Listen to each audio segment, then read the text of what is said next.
My name is Roxy Madison. I'm 30 years old, and my entire life revolves around Cervantos, the restaurant I've managed for several years now. While many people think my job is prestigious, as the restaurant is always full and the bills are hefty, the reality is that every workday is a struggle against exhaustion. Endless phone calls, cranky customers, and long shifts from which I don't get home until 10 at night, often with legs feeling like lead. That evening, when I finally had the rare chance to go to the suburbs to visit my parents, the very house where I grew up and where the walls still remember my childhood dreams and first tears, I felt a strange excitement in my chest, as many months had passed since we had last gathered as a family. Our house was the same, a 3-bedroom apartment with large windows that shimmered so beautifully with the streetlights. As I got out of the car and walked up to the door, I noticed a familiar sight through the glass. My older brother Marcus, always confident in himself and his choices, was sitting with his wife Jenny, who was beaming with happiness, while their children, Emma and Luke, were running around, noisy and animated like little whirlwinds. My younger sister Chloe was sitting on the sofa, comfortably cuddled up with her phone and laughter, and next to her was her new boyfriend Derek. To be honest, their quiet closeness gave off a certain air of solitude that made me feel a little more acutely alone than usual. The air was already filled with the scent of my mother's dinner: stewed meat, tender mashed potatoes with milk and butter, and the simple green beans I'd always loved as a child when my mother would cook them with a little bit of bacon for flavor. We gathered at the same table where I learned to eat with a knife and fork, and where I once did my homework to my dad's grumbling, and the usual arrangement hadn't changed. Marcus and his family on one side, Chloe and Derek across from me, and I, as always, next to Mom, as if 20 years hadn't passed. "So, Marcus, how's the new promotion going?" My father spoke first, his voice so confident and composed, as if he'd been waiting for this question all evening. Marcus, of course, turned into all his self-importance and launched into a detailed account of how he was now a senior account manager at his insurance company, how his responsibilities had increased, and how he saw this as a step toward even greater success. Jenny took the opportunity to say how proud she was of him and that they were finally able to consider a bigger house, where each child would have their own room. I watched Mom beam when Jenny added that Emma was already reading at a 5th grade level, and it sounded like a proud announcement, after which Mom happily leaned over to ask Luke about what he'd learned in kindergarten. I ate my stew slowly, feeling the conversations flow past me, discussing the details of their daily lives, Emma's swimming lessons, Luke's attempts at potty training, and the whole flow seemed so rich, so familial, while I seemed to disappear somewhere off to the side. After the gushing over Marcus and his perfect family was over, the attention smoothly shifted to Chloe, and Dad, leaning forward as usual, asked Derek how he was enjoying his new job at the bank. "Very well, sir," he replied with a polite smile, then suddenly squeezed Chloe's hand and, a little sheepishly, said, "Actually, we wanted to tell you something. Last weekend I proposed, and we're engaged." A moment of silence gave way to a veritable explosion of joy. Mom burst into tears right at the table. Dad stood up to shake Derek's hand. Marcus slapped him on the back approvingly. Jenny immediately demanded to see the ring. The kids screamed with delight, as if they'd just received a puppy. I watched as Mom, trembling with joy, hugged them both and asked about the wedding. And Chloe, beaming, replied that they were thinking about next fall. Nothing too grand, but just to be right, and added that Derek's parents would like to meet our family for dinner next month. I sat nearby, cutting my meat into ever smaller pieces and trying to smile, even though I felt like I was drowning inside. Everything was going as usual. First Marcus and his successes, then Chloe and her new frontiers, and I remained somewhere in the shadows, and no one even bothered to ask how I was doing, even though I'd just recently landed a major catering contract that would have made everyone in the restaurant proud. If only anyone had cared. No one asked if I was dating. No one even cared if I was happy. "Roxy, pass the salt," Marcus said, not even looking at me, and I silently handed over the salt shaker, returning to my fries. "Oh, that reminds me." Mom suddenly perked up, turning to me. "Roxy, I need to talk to you about Christmas." My heart leaped because finally at least some attention was directed at me, and I braced myself for what she wanted.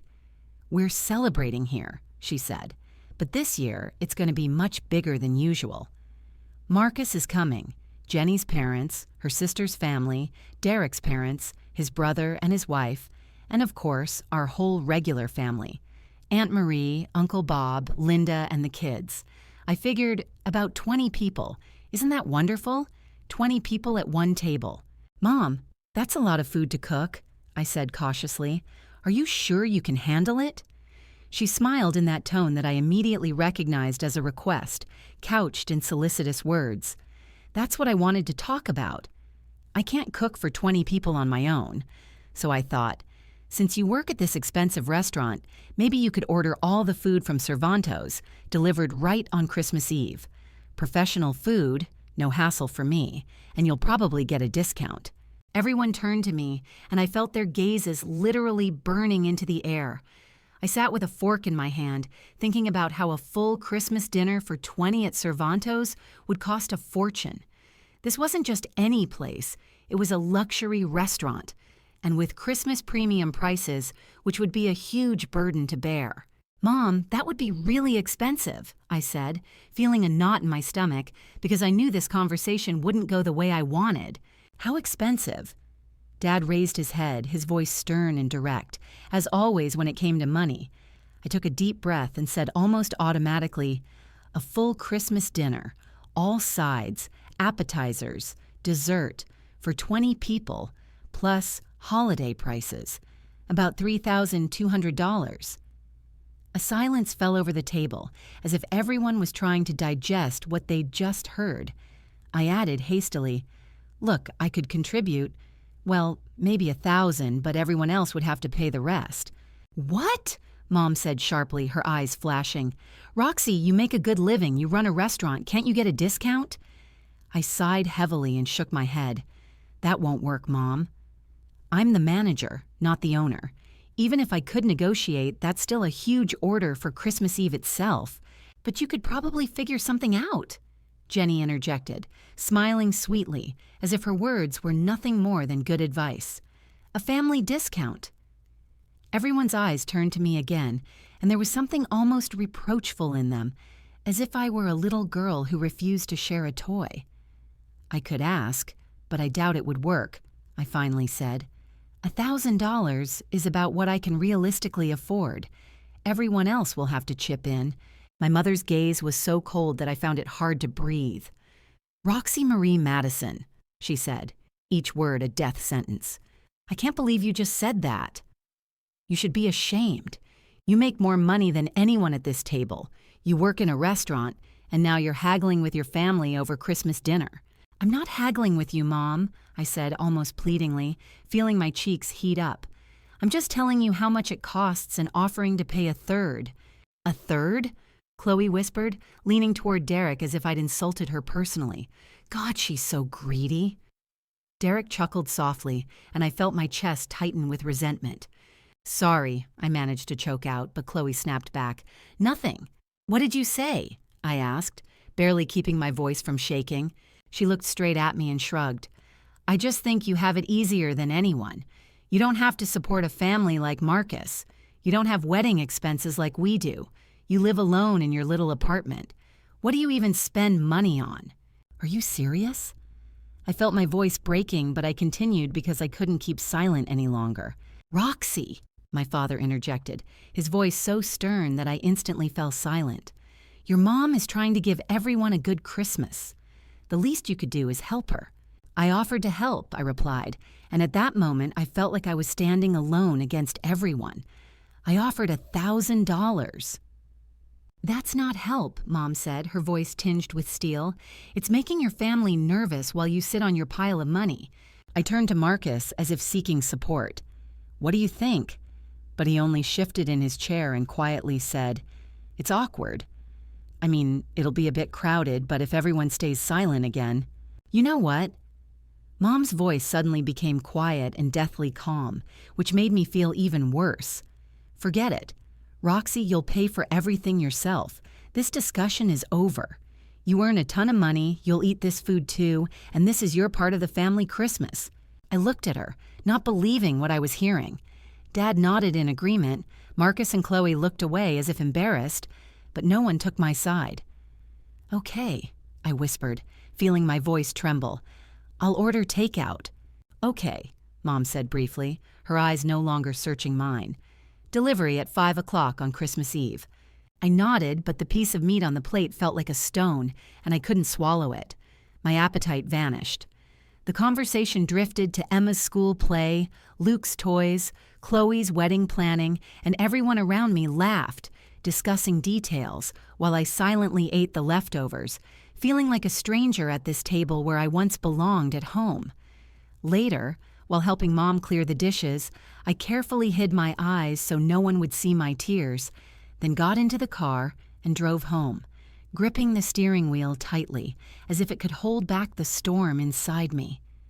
$3,200, I thought, counting in my head, as if that would make it any easier. But it was Christmas, and this was my family, and it seemed no one but me could pay for it. The next morning, I placed an order at Cervanto's: beef tenderloin, honey-glazed ham, all the possible sides, appetizers, 3 desserts, everything to set the perfect holiday table that Mom would be proud of. I put down a deposit of $1,500 and scheduled delivery for December 24th at 5 p.m. My boss, Tony, looked at the order and, whistling, said, "A big family Christmas." "Something like that," I replied, forcing a smile. "Your family will eat like kings," he added, and I nodded, feeling my heart grow heavier. There were 3.5 weeks left until Christmas, and during that time I had to not just live, but also manage the restaurant, where December always turned into a crazy whirlwind of company parties, family gatherings, and romantic dates that filled every table until late at night. I threw myself into my work, as if hoping the hum of the kitchen, the clinking of glasses, and the endless orders would drown out the heavy feeling inside, and I tried not to think about the $3,200 I'd promised to spend on Christmas dinner, even though the very thought of that amount weighed on me every morning and every evening. I was used to it, though. Every month for the past year, I'd been sending my mom $1,000 to help with the mortgage because my dad had taken early retirement due to health problems, and my mom's part-time job at the library only brought in a pittance, barely enough to cover everyday expenses, and of course no one, not Marcus, not Chloe, ever contributed anything, even though they always had money for new phones, trips, and fun things to do, and somehow I was the one who shouldered all the financial responsibilities. And now, between the mortgage payments and this Christmas dinner, I was counting in my head, over $4,000 spent on the family in just 2 months, and it was especially heartbreaking when I heard Marcus excitedly talking about how he and Jenny were planning a trip to Disneyland with the kids, and Chloe was busy preparing for the engagement party, and no one even thought to ask how I was coping. Christmas Eve finally arrived, and this time I took the day off, a rare occurrence for me, as the restaurant rarely offered a break. But Tony always had a heart and made sure all the employees had the opportunity to spend Christmas Eve and Christmas with their loved ones. I knew Cervanto's would be closed anyway, so I already felt an unusual sense of relief that morning. At noon, I called the restaurant to make sure everything was ready for delivery at 5 p.m. to my parents' house, and Maria, our chef, said warmly, "Everything is ready, Roxy. The ribs look perfect. The ham is glazed and cooked through. All the sides are prepped. The appetizers are packed, and 3 desserts are ready. Your family will have a fantastic dinner." "Thank you, Maria," I replied, grateful that she had taken on such a request on Christmas Eve. "No problem," she replied. "Family is important." These words struck a chord with me, and I quickly thanked him again, hanging up the call because a strange ache had settled in my chest. It was 2 o'clock in the afternoon, and I was planning to head to my parents' house early to help with decorations and preparations for the party. I just pulled on the red sweater I'd bought, especially for the holiday, when my phone vibrated with a Facebook notification. I automatically opened the app and instantly felt sick. On the screen was a fresh family photo. Mom, Dad, Marcus and Jenny, Emma and Luke, Chloe and Derek, all beautifully dressed, beaming with smiles, posing in the living room I knew down to the last detail, and behind them towered the perfectly decorated Christmas tree we always placed in the same corner. But I wasn't in the photo, and underneath the picture, Mom had written a caption, "Only my most beloved and dearest people. Merry Christmas from our family to yours." I stared at the screen, reading the words over and over again, as if that would change them, but they remained the same. Only the most beloved and dearest. And then I scrolled down to the comments that had already begun to appear. Aunt Marie, kind and thoughtful, wrote, "Beautiful family, but where's Roxy?" And Mom's response left me speechless. "Oh, that's okay. No one will notice her absence anyway." I sank heavily onto the sofa, still wearing my coat, and the phone almost fell out of my hands. They'd taken a family Christmas photo without me, and that wasn't enough. Mom had deliberately written the caption as if I genuinely didn't exist, and when she was asked directly about my absence, she simply dismissed it as unimportant. And the worst part was, they could have waited. Just an hour, and I would have been there. They could have taken the photo together later, including me in the frame, like a real part of the family, but they decided not to. They decided to immortalize only those they considered beloved and dear, and that wasn't me. This wasn't new. As a child, I already knew that Marcus and Chloe were the favorites. When Marcus made the school football team, my dad took him out to a celebratory dinner, as proud as if his son had won the World Cup. When I received honors for 4 semesters in a row, no one even said a word. When Chloe got her first job at 16, my mother threw her a small party with cake and gifts, while my achievements always remained somewhere in the background. And now history was repeating itself. Only this time it wasn't a childish insult, but a cold knife piercing my heart. When I was promoted to assistant manager at 25, I remember the joy swelled in my chest, but I celebrated alone, without congratulations from my parents, without a celebratory dinner, without the words of pride I so desperately wanted to hear. So I simply ordered a pizza, poured a glass of cheap wine, and sat by the window, imagining that someone would finally say, "We're proud of you, Roxy." And then I remembered the celebration they threw when Marcus graduated from high school, a huge backyard party, music, balloons, neighbors, relatives, his friends, all gathered to congratulate him.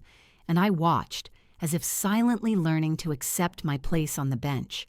When my friends and I, just 5 of us, went to Applebee's for dinner because that's how many of us were there, and I wanted to somehow celebrate my promotion, my dad kept complaining about the prices, loud enough for us all to hear, and I tried to laugh, even though I felt my joy dwindle with every word he said. When Chloe graduated from college, her parents rented out an entire hall, invited the whole family, booked live music, and the entire evening was a sea of smiles, flowers, and toasts. When I got my business degree, there was a card in my mailbox with a dry congratulations note, and that was it. Even holidays were always built around Marcus and Chloe. I remember Christmas mornings when we were kids, and the pile of presents under the tree would always sit at their feet, while my little pile would look like someone's forgotten corner. "Roxy doesn't need so much," Mom would say, adjusting the tinsel on the tree branch. "Roxy is more practical. She appreciates useful gifts." And useful gifts came in the form of socks, notebooks, and school supplies, while my siblings opened boxes of games, toys, and new gadgets. I was used to being in the shadows, helping in the kitchen, clearing away wrappers, refilling drinks, but not truly being part of the fun. But when I saw that photo on Facebook with that caption, when I read Mom's dismissive comment about my absence, it all sounded different today. Not like the old, familiar resentment I'd learned to swallow, but like a resounding blow to my heart. Maybe because I was planning to spend $3,200 on their Christmas dinner. Maybe because I'd been dragging them down financially for a whole year, while Marcus and Chloe hadn't contributed a cent, and now, on Christmas Eve, I found myself the odd one out again. I took off my coat, sat down on the couch in my red Christmas sweater, and looked at my phone again. I didn't want to go anywhere. I didn't want to see any of them.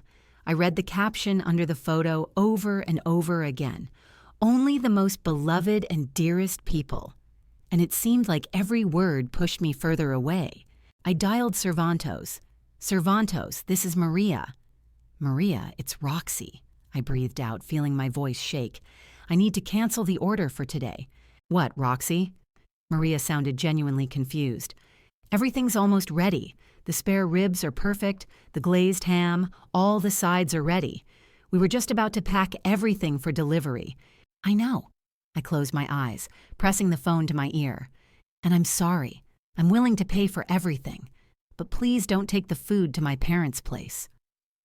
But Roxy, please, Maria, just don't take it there, I interrupted, hanging up before she could ask any more questions. 15 minutes later, the phone rang again. It was Tony. Roxy, what the hell happened? He asked sharply, but his voice was more concerned than angry. Maria said you canceled the order. Everything's ready. And suddenly I found myself telling him everything, about the family dinner, about how they always expected me to pay, about that photo, about Mom's words. I talked, and he remained silent. Didn't interrupt, just listened. Then he said quietly, "Oh God, Roxy, I'm so sorry." He paused for a moment, and I could hear his breathing. "Listen, you don't have to pay anything. I'm refunding your entire deposit." "Tony, you don't have to do this," I whispered, feeling tears welling up in my eyes. "Actually," he said, "everything worked out perfectly." Half an hour ago, one of our regulars called in a panic. They had a family emergency and needed a full Christmas dinner today. I didn't know what to say because we were completely booked, but now I can give them your order, and they'll pay for it themselves. When I hung up the phone, I felt an unexpected lightness, as if a heavy weight had been lifted from my shoulders. I knew for sure I wouldn't go to my parents' house. I wouldn't smile and pretend everything was fine while they enjoyed a dinner I'd paid for but hadn't been invited to. I opened my phone and sent Christmas messages to friends and colleagues, everyone except my family. Then I turned it off, and for the first time in weeks, I felt like I could breathe freely. I was planning to spend Christmas Eve alone, and unexpectedly, that suited me just fine. There were frozen dinners in the freezer that could be quickly heated up, and a bottle of wine I'd been saving for a special occasion. It would be quiet and peaceful here in my apartment, and for the first time, I felt like that was exactly what I needed. Around 6 o'clock, the doorbell rang, and I reluctantly rose from the couch, sensing that I wasn't expecting anyone, and that any unexpected arrival that evening could upset the fragile balance I'd just achieved. I looked through the peephole and saw a man with a red jacket and large paper bags, and my heart began to beat faster, because I already knew it wasn't a mistake. "It's from your boss, Tony," the delivery driver said, handing me the bags, which smelled of warmth and spice. He asked me to say, "Merry Christmas." I carried the bags into the kitchen, opened them, and nearly burst into tears, because inside was a real Christmas dinner, just for me. Sliced beef sirloin glistening with juices, golden brown roasted vegetables, mashed potatoes so fluffy you wanted to spoon them straight from the container, and even a neat slice of chocolate cake generously covered in frosting. Tony had sent me Christmas dinner. My boss had shown me more thought and attention than my own family had in years. I heated up the food, set the table, put out a glass of wine, and turned on the old Christmas movies I'd always known by heart. And sitting alone, I suddenly felt like this was the best holiday I'd had in a long time. I ate, savoring every bite, and for the first time all month, I didn't have to worry about money, bills, what Mom would say, or paying for everyone again.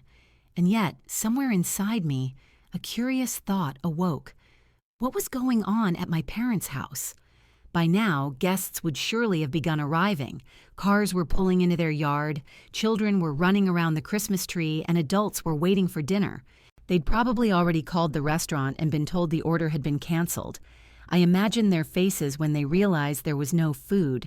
On the one hand, I felt a little ashamed, but on the other, I felt satisfied, because they themselves had made it clear that I wasn't really part of the family to them, just a source of money. Now they could manage without their ATM. I went to bed earlier than usual, and sleep came easily, because for the first time in months, I felt calm and free. On Christmas morning, I turned on my phone, and the screen was flooded with notifications. 53 missed calls, dozens of messages, all from family. I opened them one by one and watched the panic rise. 5:47 p.m. Mom. Where's the catering? They should be here by now. 6:15 p.m. Marcus. Roxy, where's the food? The guests are arriving and there's nothing to eat. 6:32 p.m. Chloe. Roxy, answer your phone. What about dinner? 6:45 p.m. Dad. Roxy, we need to know what happened with the restaurant. Call us back immediately. 7:23 p.m. Mom. I called Cervantos and they said you canceled. What the hell is wrong with you? 7:41 p.m. Marcus. Roxy, you've completely ruined Christmas. Jenny's parents are horrified. The kids are asking why there's no dinner. 8:15 p.m. Chloe. You're crazy. Totally crazy. Do you know what you've done? Derek's parents think we're poor white trash who can't afford Christmas dinner. 8:52 p.m. Mom, we had to send everyone to McDonald's. On Christmas Eve, Derek's parents left early. Sister Jenny asked what kind of family we were. You humiliated us. 9:34 p.m. Dad, Roxy, I don't know what's come over you, but this is unacceptable. You've ruined everyone's Christmas. The messages grew angrier, more desperate as the night wore on, and I suddenly found myself smiling as I read some of them. McDonald's on Christmas Eve. I could clearly picture Mom's face as she had to explain to 20 dressed-up guests that there would be a Big Mac for dinner. At 10 a.m., the phone rang. It said, Mom. This time, I answered. Roxy! Mom's voice was so loud and angry that I pulled the phone away from my ear. What the hell have you done? You completely ruined Christmas. 20 people came expecting a wonderful dinner, and instead we had to send them to McDonald's. Do you have any idea how humiliating that was? I remained silent while she screamed, and I could hear her voice breaking with anger. Derek's parents left an hour later. They think we're crazy. Jenny's family looked at us like we were laughing stock. The kids cried because they didn't understand why Christmas dinner meant hamburgers. You ruined everything, Roxy. You destroyed everything. I held the phone closer and after a pause, said evenly and calmly, Are you finished? And for the first time in my life, I felt like my voice was louder than her screaming. No, I'm not finished, I answered firmly, my voice shaking not from fear, but from the fact that everything I'd been holding inside for so long had finally burst forth. I want to know why you did it. Why did you deliberately ruin our Christmas? Mom was almost sobbing and suddenly added, breaking down, I saw your Facebook post. There was a pause in the room and I pressed the phone to my ear and frowned. What Facebook post? I asked, genuinely confused. A family photo. Her voice broke into a whisper. The one where you wrote, Only for my dearest and most beloved people. The one where Aunt Marie asked where I was and you said no one would even notice I was gone. The silence thickened between us and I hesitated to answer, even though my heart was pounding faster and faster. Roxy, Mom tried to soften her voice. What are you doing? I interrupted, a fury I'd never known welling up in my chest. You forgot I'm supposed to be there. You forgot I'm paying for the whole dinner. You forgot I exist unless you need the money. You've got it all wrong, she said quickly, her voice desperate. I haven't got it all wrong. My voice was low and hollow like a bell. You've made it clear how you feel about me. So I decided that if I'm not loved and valued enough to be in a family photo, then I'm not loved and valued enough to pay for your dinner. That's not what I meant, she sobbed, but I didn't let her finish. Yes, that's exactly it, I said harshly, and my chest suddenly felt lighter. And you know what else? I've had enough. I'm done being your ATM. I'm done paying for everything while you ignore me. I'm done pretending we're a real family when you, Mom, clearly don't see me as part of it. Roxy, you're talking nonsense, she growled, trying to regain control of the conversation. Nonsense? I laughed bitterly. I've been sending you $1,000 every month for a year to help with the mortgage. Marcus doesn't pay. Chloe doesn't pay. Just me. Well, that's over with. You won't see a penny from me starting in January." "You can't be serious," her voice wavered. "Absolutely serious," I said coldly. "You have 2 beloved children who can now help you with the mortgage." "Roxy, wait!" Mom spoke quickly, but I'd already hit the end button and without a second thought, blocked all their numbers. For the next 2 hours, I rushed around the apartment, washing laundry, putting things away, wiping shelves, as if every rag and every movement helped me cleanse myself of decades of resentment and expectations. When the doorbell rang around noon, I froze and went to the peephole. Everyone was standing on the landing. Mom, Dad, Marcus and Jenny, Chloe and Derek. Their faces were tired, flushed, some angry, some depressed, but all of them were determined. I opened the door. "We need to talk," Mom said, pushing past me first, as if it were her apartment and not mine. The others followed, and soon my entire living room was filled with people who felt out of place in my own home. Mom stood across from me, her eyes red and puffy from crying. "Roxy, I don't understand why you did this. Why did you ruin Christmas, and now you're threatening to stop supporting us financially?" "I wasn't threatening you," I replied quietly, but with such steel in my voice that silence fell over the room. "I was just telling the truth." "But why?" Chloe interjected, her voice shaking, and she looked at me as if I'd lost my mind. "What's wrong with you? What's wrong with me?" I laughed, but my laugh was bitter and harsh. "You're calling me greedy just because I didn't want to pay $3,200 by myself. You're excluding me from the family photo, and Mom openly says no one will notice if I'm not in it. And now you're asking what's wrong with me." Everyone looked at each other, confused and at a loss. "Roxy," Dad said carefully, stepping forward, "if it's about that photo, your mom already deleted it." I looked at him for a long moment. "You think we're talking about just one photo?" "What else could we be talking about?" Marcus asked, surprised. "What else?" I almost screamed. "When was the last time any of you did anything for me?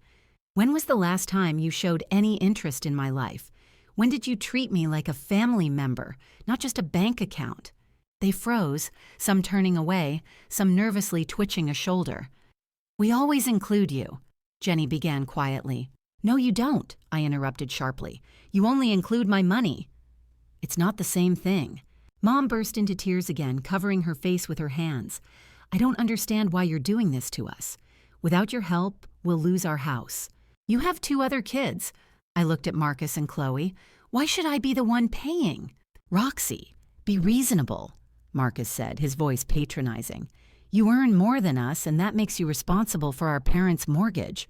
I walked to the door and opened it. My heart was pounding, but my voice was firm. "I want you all to leave immediately." "Roxy," Mom tried to speak again, her voice shaking, but I interrupted her. "Everyone get out," I said sharply. "I'm done with this conversation, and I'm done with all of you." They hesitated, as if hoping I'd change my mind, but finally reluctantly walked out into the hallway. Mom was still crying, looking over her shoulder at me, but I stood my ground. I slammed the door and locked it with a turn of the key, feeling a strange mixture of relief and heaviness rise within me. Then I immediately went to the computer, opened my online banking, and with one click canceled the automatic monthly transfer to Mom's account. And when the system confirmed, I suddenly felt as if an invisible chain had been lifted from me. For the first time in years, I felt free. But freedom isn't always easy. For the next 2 weeks, my phone never stopped ringing. It rang day, night, early in the morning, and the names of people who had rarely bothered to call me before appeared on the screen. Aunt Marie, Uncle Bob, Cousin Linda. They took turns, as if they had a schedule. Every conversation boiled down to the same thing. "Roxy, your mom is so upset. It's destroying the family.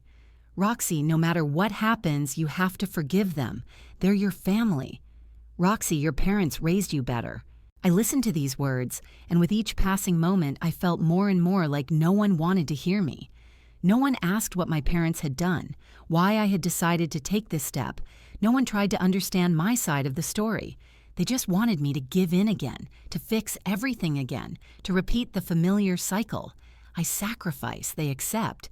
I hung up, not wanting to continue this farce. Time passed. 2 months after Christmas, I was sitting in my office at Cervantos, reviewing inventory reports, when the door cautiously opened. Maria walked in, and I immediately saw from her face that something was wrong. "Roxy," she said quietly, "some people have come to see you. They say they're your parents." I froze, not immediately believing what I was hearing. I went to the window that looked out onto the reception waiting room and saw them. Mom and Dad. They were sitting next to each other, their shoulders slumped, as if an invisible weight were weighing them down. They looked terrible, tired, tense, as if they'd aged 10 years in just a couple of months. When they entered my office, the atmosphere was like we were attending a funeral. Mom sank into a chair, uninvited, her eyes puffy from crying.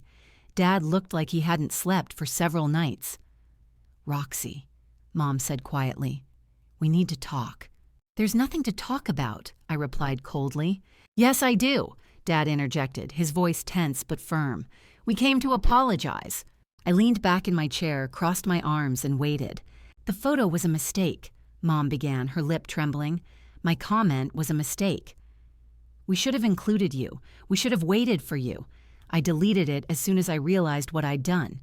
You showed me how you truly felt," I said slowly, each word like a knife. "Isn't that true? You wrote, 'Only for the dearest and most beloved.' And I wasn't in that photo. And when someone asked where I was, you said no one would notice my absence. It wasn't an accident." There was another pause. Dad cleared his throat as if preparing for a difficult confession. "We talked to a therapist," he said. "She helped us understand some things." I raised my eyebrows, not hiding my sarcasm. "Like what?" "Like how we really did treat you differently than we treated Marcus and Chloe," Mom said, her voice wavering. "We took you for granted. We expected you to solve all our problems, and we didn't give you the same attention we did to your siblings." It was almost surreal to hear that confession, the words I'd been waiting for my whole life, but couldn't believe when they finally came. "The therapist made us write down everything we've asked of you over the past year," Dad continued. "The monthly mortgage payments, Christmas dinner, all those times we turned to you for help, but never even thought to call Marcus or Chloe. When we saw it all on paper, we realized we'd been using you." Mom nodded, tears welling up in her eyes again. "And we're sorry." "Dad had to go back to work," she added, "and I got a part-time job at the grocery store. We don't need your money anymore. We just want our daughter back. We know we screwed up," Dad said. His voice broke, but he didn't lower his eyes. "We know apologizing won't fix everything, but we want to try to change the way we treat you. We want to earn your forgiveness." I looked at them sitting there, their eyes filled with a genuine remorse I'd never seen before, and only one question swirled through my head. What about Marcus and Chloe? Do they still think all this is just my moodiness, my penchant for drama? Mom looked down and, almost in a whisper, admitted that at first, that's exactly how it had been. They were angry, thinking I was exaggerating, that I was making a scene out of nothing. But then, when my parents explained everything to them, told them about the counseling and how, for the first time in their lives, they admitted their mistakes, something changed. Chloe, Mom said, was crying, and it was one of those rare tears that breaks through a wall because Dad added, "She said she never realized how differently we treated you and Marcus. They both want to apologize." I sat listening and digesting every word, feeling like I was being offered more responsibility and respect than ever before, and it was so unfamiliar that I almost didn't know how to react. "I'm not ready to forgive you yet," I finally said, and for the first time in my life, this no sounded louder than all my previous yes. Mom's face fell, her eyes filled with silent despair, but Dad only nodded slowly, and there was no anger or pressure in that nod. Only quiet agreement. "We understand," he said. "We just wanted you to know. We realize our mistake. We're working on changing, and if one day, when you're ready, if ever, we'd like to try again. Can we ask you one thing?" Mom spoke carefully, as if every word could destroy the delicate balance. "Could we at least call you sometimes? Not for money, not for favors, just to see how you're doing." I took a deep breath, letting the request sink in. "Maybe," I replied. "I've thought about it, but I need time." They didn't argue, didn't beg, didn't try to win me back with the usual persuasion. They quietly left, closing the door behind them, and I remained sitting in my office, staring into the void, feeling two feelings warring inside me: long-standing pain and timid hope. For the first time, they acknowledged their behavior. For the first time, they apologized without excuses or conditions. 3 months passed. I didn't call my family, and they didn't press me either. Occasionally, a short message from my mother would flash on my phone: "Hope you have a good day," or "Thinking of you." The messages didn't require a response, and it was a new, almost unfamiliar sign of respect for my space. My bank account, meanwhile, looked better than it had in years. Without the $1,000 monthly payments, I suddenly saw the money starting to add up, the numbers growing, and instead of a tired sigh when I opened my online bank account, I caught myself smiling. I started looking at travel packages, allowing myself for the first time to consider a real trip, not for someone else's sake, but just for myself. Work was going well, too. Tony, my boss, gave me a raise after the Christmas incident and said he'd never seen a manager handle a difficult and awkward situation with such grace. His words confirmed to me that I truly had value not only as a source of income for my family, but also as a professional, as a woman who could take a beating. And, as if to prove that life can surprise, I began dating Tom from the liquor store seriously. He turned out to be a gentle, attentive person, a good listener, and when I introduced him to friends and colleagues, everyone liked him without exception. We spent evenings over a glass of red wine, talking about books, about movies, about how for so many years we'd both lived for others, and how suddenly it was time to live for ourselves. For the first time in my life, I felt like I was living for myself, that I no longer had to manage other people's problems, to carry them on my shoulders as if I didn't have my own. I wasn't sure when or if I'd ever make peace with my family. The pain still lingered within me, old and familiar, but no longer all-consuming.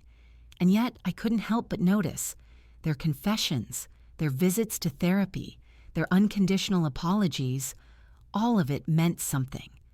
Maybe someday we'd have a real relationship where I'd be valued more than my bank account.